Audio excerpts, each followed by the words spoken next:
Thanks for joining us today, Luke. Tell me a bit about yourself and the type of photography that you do.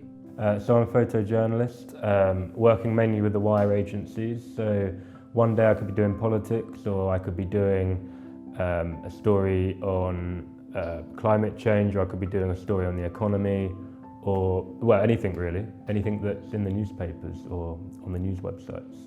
And you have been in the newspapers quite a lot, haven't you? Especially recently. Yeah, so I mean, during Brexit it was very, very busy because, last year it was very, very busy when Theresa May was trying to put her deal through. But then after that I moved to Uganda, so it's been a little bit quieter. So Uganda must have been pretty exciting. What drew you there? So, well, there was an opportunity, and I love Africa. I've worked in Africa quite a bit previously. There was an opportunity for me to go where I could have the opportunity to do some really, really cool stories. And it gave me the opportunity to do a bit of travel around Africa as well. Out of all the things that you've shot, I mean, you're only 21 and you've had incredible experience for anyone, let alone for your age. Has there been any stories or any situations that have really stuck out for you to be able to capture? Well, sometimes it's very instant trust in letting you tell their story. People in the most terrible, terrible situations sometimes, you just go in and you're not expecting anything, but then they give you the most incredible access to a funeral or something. It's not something that you can describe very easily. Are there any stories for you that you felt that weren't necessarily good to cover, but that you felt privileged to cover and shoot? I photographed a story on the Uganda-Rwanda border about border tension between the two countries. It goes back a long, long way. But we heard in the local media that 2 people had been killed by Rwandan security forces on the border for smuggling tobacco. So we went down there in the hope that we could kind of see what the situation was. We're a very, very remote place, right on the border between the 2 countries. It was a few days since they were killed because the Rwandan government refused to hand over the bodies for a few days. So we got there on a Tuesday or a Wednesday. They were killed at the weekend. They let us have the most incredible access to his funeral and the family. So John had been crossing the border selling tobacco. Any movement across the border with goods is completely outlawed. The Rwandan government found them and stopped them, and they pleaded for forgiveness, to pay a bribe, but then they were shot. They're executed. The family they really, really wanted to show us what had happened, so they showed us the bodies of these 2 guys laying in the coffin, and they had you could tell they were executed because they were shot in the stomach here, and the Rwandan government had told the media that they had shot them as they were running away.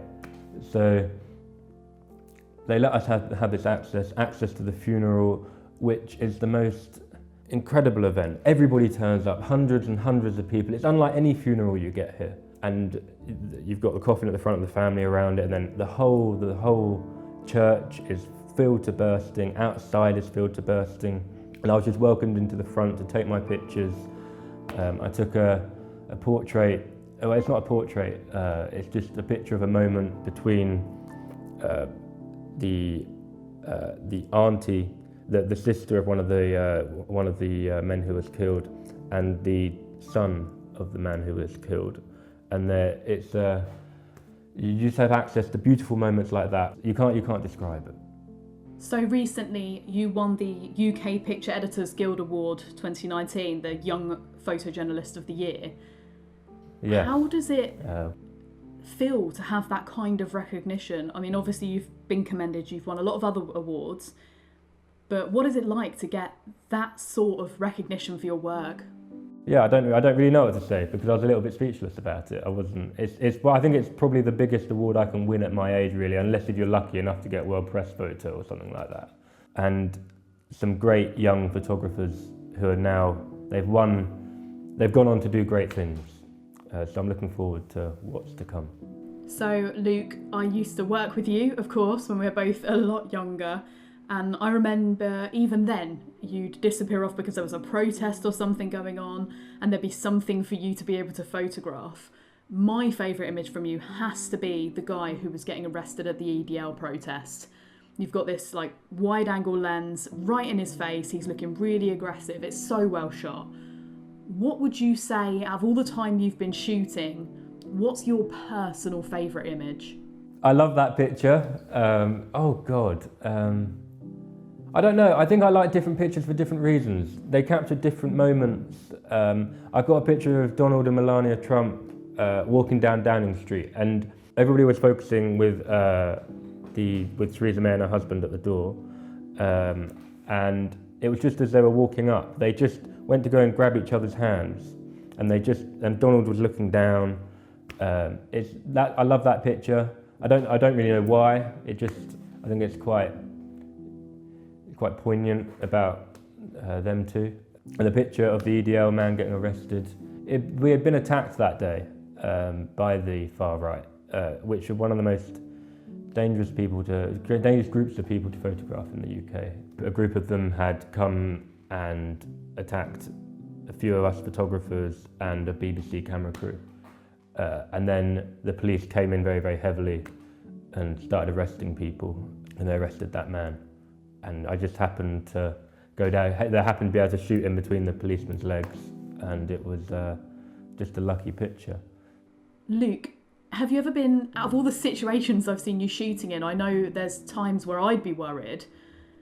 Have there been any times where you felt you're actually in real danger? I think the most I've ever been in was in Uganda a few weeks ago, when a famous activist, poet, feminist was in court over some charges where she called the president, Museveni, some names. And she had been released from court because her charges were completely trumped up, the judge said. She came out and she fainted from joy or from whatever, we don't know. She just collapsed onto the floor. But she had to go back to prison to sign out of prison. So people were trying to get her to hospital because she had collapsed, but the police were also trying to get her to go back to prison. And the crowd, her supporters, were getting a little bit, she's got to go to hospital, like starting to say to the police, got to go to hospital. So the police started firing bullets and live rounds into the air. And it was all around us. We had a copper here firing live rounds, we had a policeman there firing live rounds, and then this one here started firing into our feet. Wasn't expecting at all, and there was nowhere to go because it was a wall on one side and court on the other, cars in front of us, cars, there's just nowhere to go. So I just took pictures, and it was a picture of a bullet ricocheting off the ground and it coming towards me. And then when I saw that, I realised that it could have been a close shave, but sometimes you're just caught up in situations, or sometimes you've just got to take a calculated risk for the picture, haven't you? But you do everything you can to minimise it, for sure, yeah. Okay, so obviously we are Wex Photo Video. What kit do you use? So I use a 1DX and a 5D4. I've just bought myself an 85mm, which I'm so excited about. The 85mm 1.4 IS. So excited to get out and use it. I used it a little bit yesterday. But apart from that, I use a 35 1.4 Mark II as well, a 70-200, and a 24-70, and a 100-400. They do the job, don't they? They're brilliant. You can throw them about. You don't have to look after them. You don't have to nanny them. I mean, I'm looking at going mirrorless at some point. Waiting for the new Canon to come out. I think that could be insane. So what about post-processing? Of course, you have to share your images as quickly as possible. So do you post-process? Do you do it on your phone, keep your laptop on you? What's the process? It's a mixture. If you're doing politics in London, then you'll quite often just file from the back of the camera using FTP. So you just click a button on the back of the camera and it fires it to the picture desk. So for very, very fast-paced news, that's what you do. And then for other stories, you would use your laptop, or if you've got a bit more time, you use your laptop for a politics story, and then if you're doing a long job abroad, especially sometimes things can get very, very tricky with visas, and you don't want to send pictures out as you're in the country sometimes, because that could put you at risk from the authorities or whatever. So you wait until you get home and you process them. But I use Photomechanic all the time. That is the most incredible tool It's so quick, the captioning is just so quick. You can colour 1,000 pictures in 5 minutes, and then Adobe Camera Raw most of the time. Sometimes, very, very rarely Lightroom, very, very rarely. So if you weren't doing photojournalism as your main style of photography, what would be your style of photography? Because I know you're keen on wildlife, do you think you'd aim in that direction? Oh, I'd love to spend more time doing wildlife, but it takes so much time, and so does this. So you've got to choose between being paid or doing wildlife. I couldn't work out a route into being paid for doing wildlife. But then at the same time, I think we can, in the future, maybe I'll do some stories where I combine the two. Is there one shot that you can think of, or has there been one time where you think, oh God, I cannot believe I have missed that? Yeah, when you see the back of a politician's head walking into a door, there's been other pictures that I've missed. I couldn't tell you because I can't remember, but I've certainly felt that feeling of being utterly gutted for missing a picture. Or when you're on a job with a bunch of photographers and they got a different angle, and you're like, oh, that would have been a good picture. But yeah, that's just the nature of the game, isn't it? Can't be there and do everything. Have you ever been unlucky enough to just fully trash a piece of kit? Oh yeah. So I was outside Parliament in Westminster, and I was on a ladder trying to get Theresa May going into her car on a long lens, and you can photograph into Parliament into the grounds of Parliament to get politicians coming in and out. But I had the 1DX and a 35mm, and my 35mm 1.4 that I've only had for a week on my shoulder, and then I saw another politician coming behind me. And Theresa had just got into the car, so I was just going to try and get a picture of this guy walking, and I jumped off the ladder and the 1DX fell off my shoulder and the lens broke into two, and I only had it for a week, and I've always wanted it, and then I had to get a new one because it was completely trashed, which was gutting, utterly awful. It's been super interesting hearing about all of your experiences, Luke. I'm sure there is plenty more to come in the future, so thanks for meeting with us. Thank you. No, it's been great. I've enjoyed it.